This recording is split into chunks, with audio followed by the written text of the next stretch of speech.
ভাইয়া, এই জায়গায় তোমার একটা সিগনেচার লাগতো। তুই কিভাবে পারলি ভাই আমার ঠকাইতে? আমার মায়ের পেটের ভাই আমার এইভাবে ঠকাইতে পারলো? বিশ্বাস কর, আমি এই সিগনেচার জমি বিক্রয়ের জন্য দেই নাই।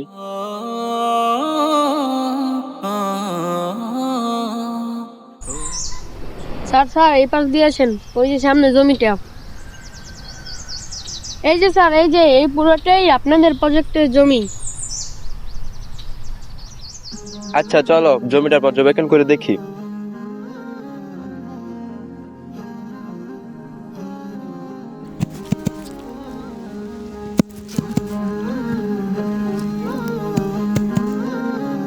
স্যার, জমির অবস্থা যেটা দেখতেছি, এখানে অনায়াসে 15-20 তলা বিল্ডিং তোলা যাইবো। তুই যেভাবে বলতাছস মনে হয় জায়গার ইঞ্জিনিয়ার তুই নিজেই। তোর কি আমার ইঞ্জিনিয়ার তো কম মনে হয়? আইফেল টাওয়ার, বুর্জ খলিফা কেডা বানাইছে তুই জানোস? জানি না তো, তুই বানাইছস নাকি? না, আমি বানাই নাই, যাই বানানো রে বানাইছে। এই তোমরা দুজন চুপ থাকো তো। তোমরা দুজন আর একটা কথা বলবে না, একটু পরে বড় স্যার আসবে, বড় স্যার এসে এই জমিটার ডিসিশন দিবে। জি স্যার, জি স্যার। আর বড় স্যার আসলে তোমরা অযথা কোনো কথাই বলবা না, উনি কিন্তু অনেক রাগী মানুষ। এই যে ভাই, একটু সাইড দেন তো, আইল কোপাইতে হইবো, একটু সাইড দেন। আইল কোপাবেন মানে? কি বলে স্যার, পাগল নাকি? পাগল মানে? আমার জমি, আমি আইল কোপাবো না? কি কোপাবে তো? আপনার জমি মানে? এই জমিটা তো আমরা কিছুদিন আগে বাদন সাহেব থেকে 32 লাখ টাকা বাবদ দিয়ে ক্রয় করেছি। কি বলছেন এইসব? আমার ভাই বাদন? হ্যাঁ, আমরা বাদন সাহেব থেকে এই জমিটা ক্রয় করেছি। না, আমি তো এই জমিটা বিক্রি করি নাই। এই যে দেখেন জমির কাগজপত্র, এখানে তো আপনার সিগনেচারও আছে। বিশ্বাস করেন ভাই, আমি জমি বিক্রয়ের লাগে এই সিগনেচার দেই নাই। তাহলে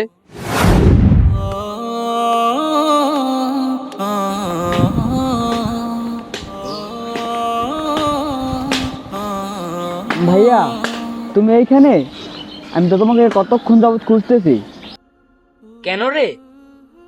ভাইয়া, এই জায়গায় তোমার একটা সিগনেচার লাগতো। কিসের সিগনেচার রে? ঘটনা হয়েছে কি, তোমার ভাতিজা আবির, ওরে তো ঢাকা বিএনসি স্কুলে ভর্তি করাইছি। আর তুমি তো জানো আমি ব্যবসা বাণিজ্যের কাজে কতটা ব্যস্ত থাকি, যার কারণে অন্য কোথাও সময় দিতে পারি না। এদিকে আবার আবিদের স্কুলে একটা নিয়ম করছে, প্রতি মাসে মাসে গার্ডিয়ান গিয়ে নাকি দেখা করে আসতে হবে। এখন আমি তো আমার কাজ রেখে যাইতে পারবো না। তুমি যেমন আমার গার্ডিয়ান, তেমন আবিদের তো গার্ডিয়ান। আর এই জন্যই তোমার একটা সিগনেচার লাগতো। নাও, গরমটা নাও। আচ্ছা ঠিক আছে দিমু, কিন্তু ভাই তো সিগনেচার দিতে পারি না, টিপসই দেওয়া যাইব না? ভাই, তুমি কি এখন আগের জামানায় আছো? এখন তো টিপসই চলে না। তুমি কলমটা ধরো, হাতটা ঘুরাও, আর আমি বাকিটা করতেছি।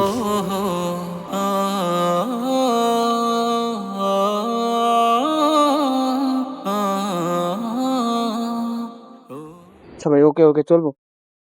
আমার আবিদের কথা কি লিখছি পড়া শোনা। তোমার এত কিছু শোনা লাগবে না, সিগনেচার দিছো না, আর কিছু শোনা লাগবে না তোমার। তুমি থাকো, আমি যাই, এটা আবিদের স্কুলে জমা দিয়ে আসি। পড়া শোনা লাগবো না, আমি গিয়ে আমার বাতিজারে প্রতি মাসে দেখে আসবো।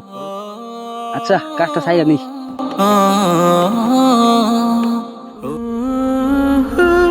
আমার মায়ের পেটের ভাই আমার এইভাবে ঠকাইতে পারলো? দেখেন ভাই, এটা লক্ষ টাকার জমি, আপনি চাইলেও আমরা এই জমিটা আর ফেরত দিতে পারবো না। এখন এই পুরো বিষয়টা আপনাদের ভাই ভাইয়ের মধ্যে, আপনারা যদি এটার মীমাংসা করতে পারেন তাহলেই ভালো হবে।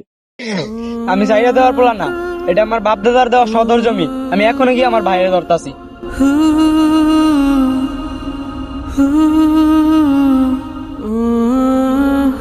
স্যার, কোত্থেকে আসে যে এই পাগলগুলা, আল্লাহই জানে। আচ্ছা ওইসব বিষয় বাদ দাও, তোমাদের কাজ তোমরা করো। আচ্ছা ঠিক আছে।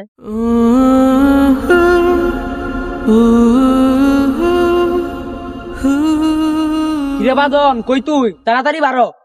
কিরে কই তুই? কথাই কানো যায় না, তাড়াতাড়ি বাড়ো। এই, তোমরা এগুলো দাঁতে সাইড করে রাখো। কিরে কই তুই? কথাই কানো যায় না, তাড়াতাড়ি আরে, বাড়ো। এইভাবে তো টাকাটাই করতেছে কি? দায়িত্ব কি দেখি কি?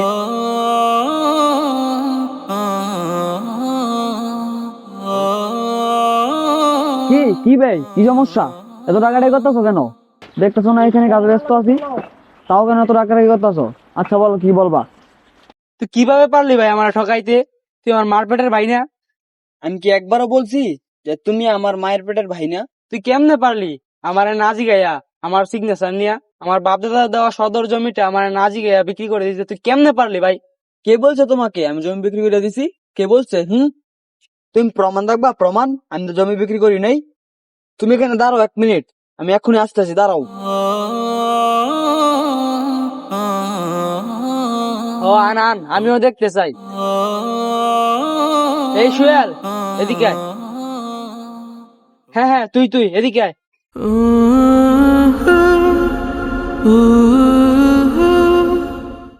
জি ভাই বলেন, কোনো সমস্যা? আরে আর কইস না, আমার ভাই বাদর আছে না, আমার বাতিজার কথা কইয়া আমার তো সিগনেচার নিছে, আমি দিছি। এখন আজকে সকালে আমি আমাদের সদর জমিটাতে গেছি, গিয়ে দেখি ভাই জমিটা দখল হয়ে গেছে। এখন দখলদাররা কইতাছে আমি নাকি তাদেরকে জায়গা বিক্রি করে দিছি। বাদন কই গেছে এখন? হ্যাঁ হ্যাঁ, ঘরে গেছে দলিল আনতে। তুই দাঁড়া এনো। এই যে দেখেন দেখেন, এই যে। কি ভাই আপনার এই জায়গায় কি আমার 2 ভাইয়ের মাঝে ঝগড়া লাগায় না তো? আপনি এখান থেকে যান, আপনি আপনার কাজে যান। না না, তুই কোথাও যাবি না, তুই দাঁড়া, তোর কাজ আছে। এই তো এইখানে আপনার লেখা আছে, আপনার বাচ্চাদের সই দিচ্ছেন তো, এখানে লেখা আছে, এই তো। না না, তুই আমার কাছে দে, আমি তোর বিন্দু পরিমাণ বিশ্বাস করি না। এই নে এই নে, তুই আমাকে পুরোটা পড়ে শোনা। আরে ও কি পড়বে, আমাকে দেন, আমি পড়ে শোনাই। না না না, আমার তোর উপর আর বিন্দু পরিমাণ বিশ্বাস নাই, তোর পড়ে শোনা রাখবো না। নে সুয়েল, তুই পড়ে শোনা। ভাই এখানে লেখা আছে 10ই নভেম্বর 2025, মোহাম্মদ আসাদুলের ছেলে বাদন এবং জাহিদ হাসান আতাউদ্দিনের ছেলে মোহাম্মদ রাতুলের নিকট 32 লক্ষ টাকা বাবদ এই জমি বিক্রি করা হয়েছে। জাহিদ ভাই এখানে তো আপনার সিগনেচার আছে দেখা যাচ্ছে। এইটা এইটা হ্যাঁ ভাই এটাই। বিশ্বাস কর, আমি এই সিগনেচার জমি বিক্রয়ের জন্য দেই নাই। বাদন ভাই আপনি একটা শিক্ষিত মানুষ, এই কাজটা কিভাবে করতে পারলেন? লোক ঠকানো টাকা লিমিট থাকে, ঠকাইছেন তো ঠকাইছেন, নিজের বড় ভাইকে ঠকাইছেন। বলেন তো এটা মানা যায়? আপনাকে এখানে বাকনামি করতে বলছে কি? এখান থেকে যান। কি সমস্যা তোমার? হ্যাঁ কি সমস্যা? হ্যাঁ আমি জায়গা বিক্রি করছি, তোমার জন্য আব্বা সবকিছু করছে। আমার জন্য কি করছে? আমি ঢাকায় থেকে পড়াশোনা করেছি, একজন মানুষের মতন মানুষ হয়েছি, এখন ঢাকায় সেটেল হতে চাই, তাই আমি আমাদের সদর জমিটা বিক্রি করে দিয়েছি। আর তাছাড়া আমি ঢাকাতে একটা জমি কিনেছি, যদিও এই জমিটা বিক্রি না করতাম তাহলে ওই জমিটা কিনতে পারতাম না, তাই আমি এই জমিটা বিক্রি করে দিয়েছি। আর আমি তো তোমাকে বলছি যে আমি তোমাকে কিছু দিমু, আর তুমি এত কান্নাকাটি করতেছো কে? আর লোকজনের বাসায় গিয়ে গিয়ে বিচার দিতেছো, আর তুমি সবার বাসায় বাসায় গিয়ে বলে বেড়াইতেছো যে আমি তোমার সব জমি নিয়ে নিয়েছি। আরে বেঈমান, তুই কেমনে পারলি আমার সাথে এমনটা করতে? আমার বাতিজার কথা কইয়া তুই আমার সিগনেচারটা নিলি। আজকে বুঝলাম পড়ালেখার কতটা মূল্য। নিজে পড়ি নাই, তোরে শহরে বড় বড় স্কুল কলেজে পড়ায় উচ্চ শিক্ষিত বানাইছি। নিজে খাই নাই, খেতে কামলা দিয়ে তোরে খাওয়াইছি। নিজে কষ্ট করছি, তোরে কষ্ট করতে দেই নাই। তোর গায়ে একটা ফুলের টোকা পর্যন্ত পড়তে দেই নাই। তুই ঢাকা কিভাবে ভালো থাকবি ওই ব্যবস্থা আমি করছি। তুই আমাকে বলতি তোর জমি লাগবো, তোর জন্য আমি আমার সর্বোচ্চ দিয়ে দিতাম। আর বেঈমান তুই কি করলি?